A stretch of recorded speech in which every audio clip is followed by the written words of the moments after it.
एक बात हम आपको रहस्य की बता दें, भगवान कृष्ण ने तो सिर्फ एक ही रास किया है, राम जी ने 999 रास किए। भगवान कृष्ण तो बेचारे एक ही।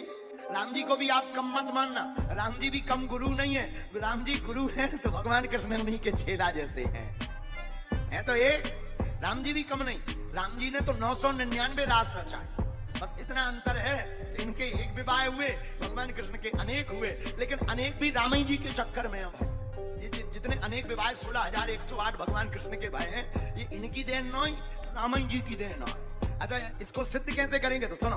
रामचरितमानस में कैकेयी माँ ने महाराज दशरथ से वरदान मांगा। वरदान क्या मांगा? राम जी को 14 साल वनवास के लिए भेजो। पहला वरदान दो। दूसरा वरदान, भरत को राजा बनाओ। राम जी गए, जानकी जी बोली हम भी चलेंगे, लक्ष्मण जी बोले हम भी चलेंगे। ठीक है चलो। तीनों लोग वन को जा रहे हैं, 14 साल के लिए वन को गए। अब हुआ क्या? हम अब देखना भगवान कृष्ण पर कैसी कृपा है। राम जी वन में गए, चित्रकूट पहुंचे।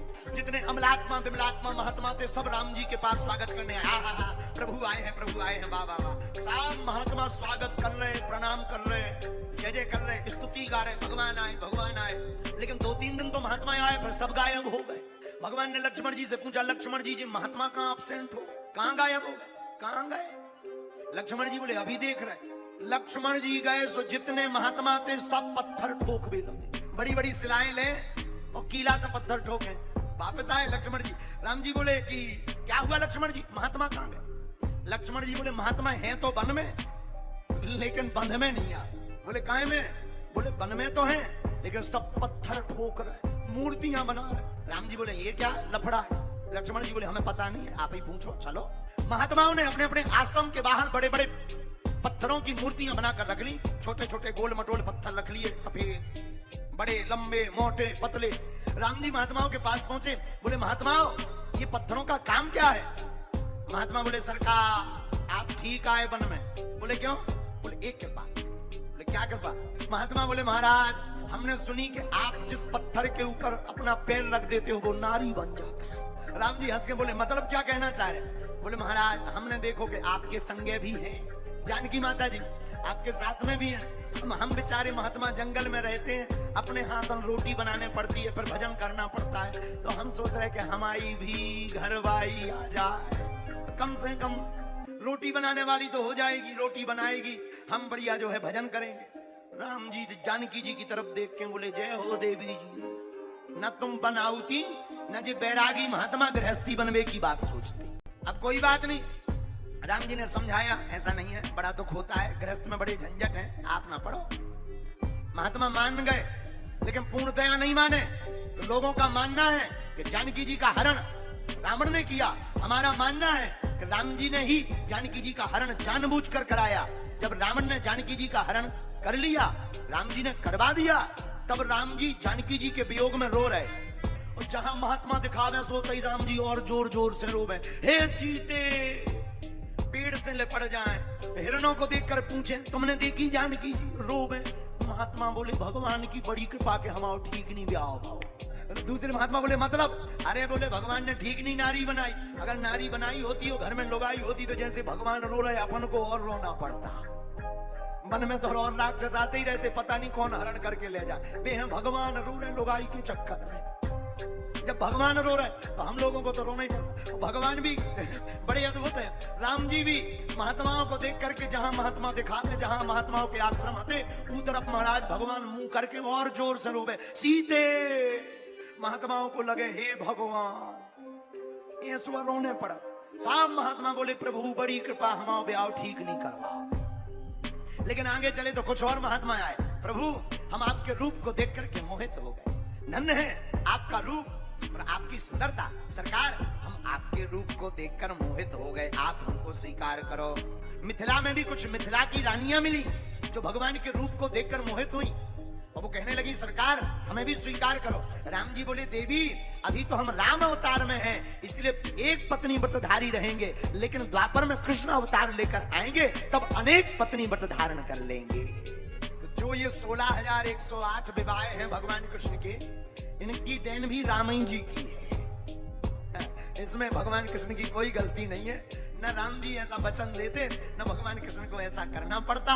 इसलिए रोज तो हम बुराई करते रहे भगवान कृष्ण की, लेकिन आज महिमा गा रहे हैं कि जितनी भी भगवान कृष्ण के साथ बीती है वो सब राम जी के कारण बीती है। ये सब रघुनाथ जी ही सब कुछ है। और अंत में हम यही कहेंगे, राम कृष्ण दो एक है, अंतर नहीं निमेष। राम और कृष्ण दोनों एक है। इसलिए आओ आज के इसी भाव को मानकर, आप लोग मन में ये भाव मत रखना कि कृष्ण छोटे हैं राम बड़े हैं, या राम जी थोड़ा पावरफुल है कृष्ण कम पावरफुल है। ऐसा बिल्कुल भी नहीं है। दोनों समान है। सोना सोना होता है, पर आभूषण कोई भी हो, सोना सोना होता है। उसी प्रकार राम जी और कृष्ण जी दोनों एक हैं। राम जी जब लंका आने लगे तो राम जी ने नल नील के द्वारा पत्थर तैराए तो लंका में न्यूज चली। वो जो दो वनवासी हैं जिनसे हमारे राजा ने युद्ध छेड़ा है, वो दोनों वनवासी निकले बड़े चमत्कारी, बड़े बड़े पत्थर पानी में तैराए। Breaking news. रावण को ये न्यूज वहां के संवाददाता ने बताई। जितने लंका वाले राक्षस थे सब राजा के पास, रावण के पास जुड़कर आए। बोले सरकार माफ करना, हम जा रहे हैं। रावण ने कहा कहां जा रहे हो? सबके सब कहां जा रहे हो? तो लंका वासियों ने कहा राजन माफ करना, हे लंकेश्वर, तुमने जिससे दुश्मनी ली है वो साधारण नहीं है। उनके एक बानर ने आकर के आफत कर दी, लंका उपद्रव मचा दी, आगी लगा दी, तुम बचा नहीं पाए। अब हमने सुना कि बानर से ज्यादा खतरनाक तो वे दो ही सगे भैया हैं, उनके नाम से पत्थर तैर रहे। हाथ तो दूर की बात है, राम लिख के पानी में डाल दो पत्थर तो तैरते हैं। रावण बोला ये कौन सी बड़ी बात है, ये तो हम भी कर लो। लंका वाले तो राक्षस राक्षसों ने कहा कि अगर तुम कर लेते हो तो प्रैक्टिकल दिखाओ, अगर करके बता दिया तो हम समझेंगे मामला बराबरी का है, फिर तो हम तुम्हारे साथ हैं। तो अगर तुम नहीं कर पाए तो हम विपक्ष में जाकर के खड़े हो जाए। रावण ने कहा ये तो नाक कटने वाली बात है, सब भक्त बन जाएंगे, फिर राम जी कैसे आएंगे? रावण ने कहा चुप हो जाओ, कल समुद्र किनारे हम चलेंगे, आपको हम ट्रायल बताएंगे, हम भी पत्थर तैरा लेंगे। तो सब बड़े खुश। लंकेश्वर की जय। प्रातः काल हुई। अब राक्षस जिसका राजा मूर्ख हो रहा, प्रजा तो पहले मूर्ख है। रावण ने मन में विचार किया, रावण ऐसी कोई कला नहीं जानता था, विद्या नहीं जानता था कि पत्थर पानी में तैरा सके। तो रावण ने सोचा 2-5 किलो को एक आध छोटा पत्थर ले आए, ट्रेकर का उपयोग करके ऐसो हाथ नीचे से झूठ मूठ का माया का लगा के ऊपर कर दे, मान जाएंगे सब। लेकिन राक्षस तो राक्षस, 4 राक्षस पहाड़ वाले थे, आ गए भारी भारी पत्थर लेकर के आ गए। रावण ने जब देखो बोले तनक मनक हो तो तैर जाते थे, तो सब लोग फोड़ जाते। अब रावण पसीना आ गया कि आज तो हमारी नाक कट गई। रावण ने कहा हल्के हल्के नहीं ले आ सकता पत्थर, बड़ी बड़ी लिया, क्या मतलब निकले? राक्षस बोले चुप बना। रावण बोला क्यों? बोले वाह, उनने 50 किलो को तैरा, अपन 500 को तैराइए, जब तो ईंट का जवाब पत्थर से होगा। और रावण की तो धुक बीपी हाई होगा भीतर से। 2-5 किलो को हो तो कोनो ट्रक कर दे, भारी भारी पारवा पहाड़ जैसे पत्थर, अब कहां से वे तो डुप्पा ही उड़ जाए। और भाव भी जोई। रावण बोले कोई बात नहीं, सब बोले अच्छा तेराओ टेम ना खाओ, जल्दी दिखाओ चमत्कार। अब सबरे लड़का वारे, राक्षसन के लड़का वारे ऐसे ऊपरू बैठ गए। अब तेरन चाव पत्थरा। रावण ने अपने शंकर जी मनाओ, माता मनाओ, जितने देवी देवता आते सब मनाओ, पत्थर लाओ, जैसे ही समुद्र में डालो सोई डुब उड़ गओ, डूब गओ। प्रजा बोली ले उकड़े आओ चमत्कार। इस वजह ने जी चमत्कार उड़ गओ डुब। रावण को पसीना आ गया। बताओ हम तो चमत्कार दिखावे आए थे, जो तो चमत्कार ही उल्टो पड़ गए। हमने सुना रावण ने सिर जल में डाला, समुद्र में कुछ बुदबुदाया, जैसे ही रावण बुदबुदाया वो पत्थर तैर गया। अब तो बड़ी प्रजा प्रसन्न, जय हो लंकेश्वर की जय। सब बोले अरे भैया हाँ जानत हो मंत्र तनक, लेकिन देर से काम करे। रात हुई तो मंदोदरी ने चरण पकड़े।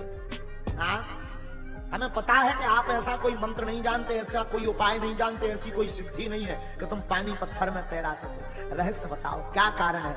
पता है रावण क्या बोला? रावण की आंखों में आंसू आ गए। रावण उठ करके बैठ गया। बैठ करके रावण रोते हुए कहा मंदोदरी तूने सच कहा, मेरे पास ऐसा कोई मंत्र नहीं, ऐसी कोई सिद्धि नहीं कि मैं पत्थर पानी में तैरा सकूं। लेकिन आज जब लंका में मेरी नाक कटने लगी, पत्थर जब समुद्र में डूब गया, तब मैं पत्थर के पास गया। हे पत्थर, तुझे राजा राम की सौगंध है, मेरी नाक बजाने के लिए तू तैर जा। वो पत्थर तैर गया।